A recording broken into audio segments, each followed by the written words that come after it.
જય શ્રી કૃષ્ણ. તો આજે આપણે બનાવીશું કોબીજ અને બટાકાનું શાક, જેને પત્તા ગોબી પણ કહે છે બધા હિન્દીમાં.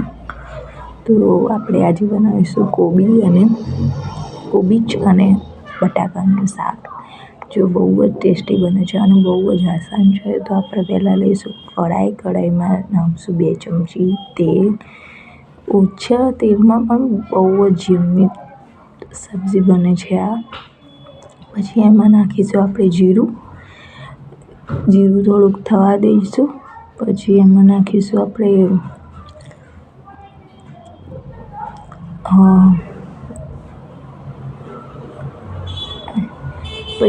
એમાં નાખીશું વરિયાળી. પછી આપણે નાખીશું એમાં હિંગ, અડધી ચમચી અડધી જીરું, અડધી ચમચી વરિયાળી, અને એમાં હિંગ નાખી છે મેં. હિંગથી પણ બહુ જ મસ્ત બને છે, સ્વાદ સારો આવે છે એનો ટેસ્ટ. પછી 2 લાલ મરચાં નાખીશું સૂકા, અને પછી એમાં લીલા મરચાં 2 નાખ્યા છે મેં કટ કરીને. બહુ જ મસ્ત બને છે, બહુ તીખી પણ નહીં, બહુ મીડિયમ બરાબર. મેં એક વખત આવી રીતે ટ્રાય કરીને જો, બહુ જ સરસ બને છે. પછી મિક્સ કરી લઈશું આપણે બરાબર. ફ્રેન્ડ્સ, પ્લીઝ સપોર્ટ કરો, તમારા સપોર્ટની મને બહુ જ જરૂર છે, પ્લીઝ. પછી એમાં આપણે નાખી દઈશું હળદર નાખીને મિક્સ કરે. તેલમાં હળદર નાખવાથી કલર બહુ જ સરસ આવે છે. પછી એમાં આપણે નાખી દઈશું કોબીજ અને બટાકા, જે મેં સમારી લીધા હતા અને 3-4 પાણીથી ધોઈને પછી પાણી એકદમ રિલીઝ થઈ જવા દીધું છે મેં. પછી નાખી દઈશું, પછી મિક્સ કરી લઈશું આપણે. Friends, please support me, please. મારે બહુ જ જરૂર છે તમારા સપોર્ટની. પ્લીઝ સપોર્ટ કરો મને. આપણે ઢાંકીને થોડીક વાર થવા દેવાનું છે અને પછી જોવાનું છે. આપણે 2 થી 3 વાર જોવાનું છે કે ચડી ગયું છે, નહીં બટાકા ચડી ગયા છે. એમ ચડી જશે પછી આપણે બીજી આગળની પ્રોસેસ કરીશું. તો હું એમ કહેતી હતી ફ્રેન્ડ્સ કે પ્લીઝ મને તમારા સપોર્ટની બહુ જરૂર છે. Please support me, please. હું વર્કિંગ વુમન નથી, એ બધું હાઉસવાઈફ જ છું. એટલે પ્લીઝ આ એક કોશિશ છે. મારી એક નાની બેબી છે એટલે હું બહાર કાંઈ કામ કરી શકતી નથી. એટલા માટે યુટ્યુબ ચેનલ બનાવી છે મેં. પ્લીઝ તમારા સપોર્ટની મને બહુ જરૂર છે. પ્લીઝ સપોર્ટ કરતા રહેજો, પ્લીઝ. કોઈ લાઈક પણ નથી કરતું, જોતું પણ નથી. હું મારી બેબીને રાખતા ખાવા બનાવું છું, વિડીયો શૂટ કરું છું. પ્લીઝ મહેનતનું તો થોડુંક પરિણામ તો મળવું જોઈએ ને, પણ એવું કાંઈ દેખાતું નથી.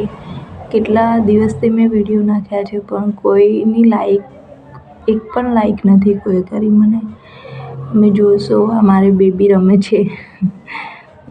તો મેં સાઈડમાં બટાકાને હજુ કાચા છે તો ચડવા દેવાના છે, એટલે સાઈડમાં મૂકી દીધા છે. તો મેં લોટ બાંધી લીધો હતો, એટલે આપણે રોટલી બનાવી દઈશું સાઈડમાં. રોટલી વણી લીધી છે. આપણે તો નોનસ્ટિક પેન ઉપર હું રોટલી બનાવું છું. તો આપણે શેકી લઈશું 2 બાજુથી દબાઈને બરાબર એકદમ. હું ગેસની ફ્લેમ ઉપર ડાયરેક્ટ રોટલી નહીં શેકતી કોઈ દિવસ.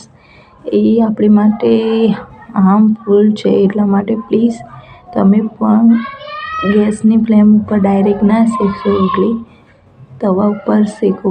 એનાથી પણ બહુ જ સરસ સ્વાદ આવે છે રોટલીમાં. બહુ જ મસ્ત બને છે રોટલી. Friends, please support me, please. બહુ જ સપોર્ટની તમારા જરૂર છે મારે. મારું રસોડું બહુ જ નાનું છે. મેં હમણાં થોડાક દિવસ પહેલાં જ શિફ્ટ થયા છીએ આ મકાનમાં. અમે રેન્ટના મકાનમાં રહીએ છીએ, અમારું પોતાનું મકાન નથી. તો તમે આવી રીતે સપોર્ટ કરતા રહેશો, મને સપોર્ટ કરશો મને તો પ્લીઝ હું પોતાનું ઘર લેવા માગું છું. હું બતાવવા માગું છું કે હું પણ કાંઈ કરી શકું છું. પ્લીઝ ફ્રેન્ડ, પ્લીઝ તમારા સપોર્ટની મને બહુ જરૂર છે. તો આપણે રોટલી શેકી લઈશું દબાઈને.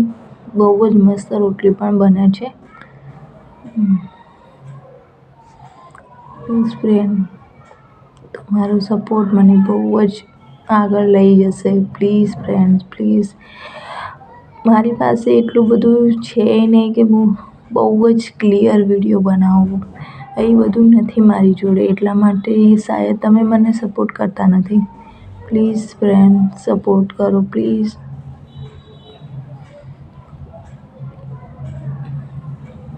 તો આપણે એવી રીતે બીજી રોટલી પણ શેકી લઈશું.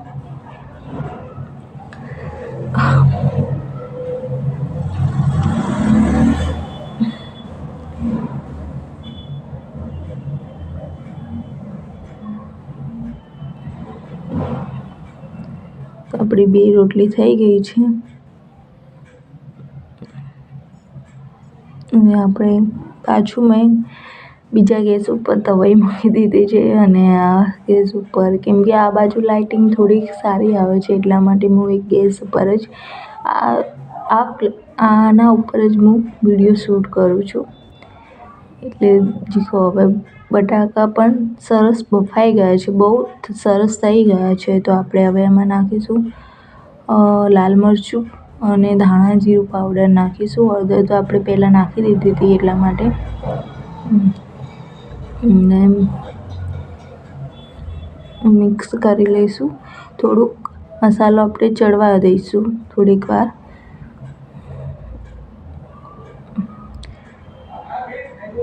ઢાંકીને ચડવા દઈશું.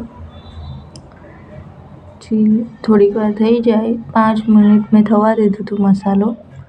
એકદમ પાણી પણ રિલીઝ થઈ ગયું છે. બહુ જ એકદમ સૂકી સબ્જી થઈ ગઈ છે આપણી.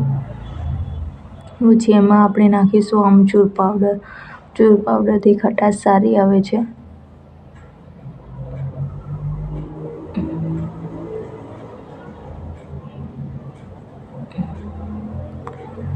આપણે લઈ લઈશું થાળીમાં જમવા માટે. હસબન્ડ આવ્યા છે તો એમના માટે હું થાળી રેડી તૈયાર કરું છું.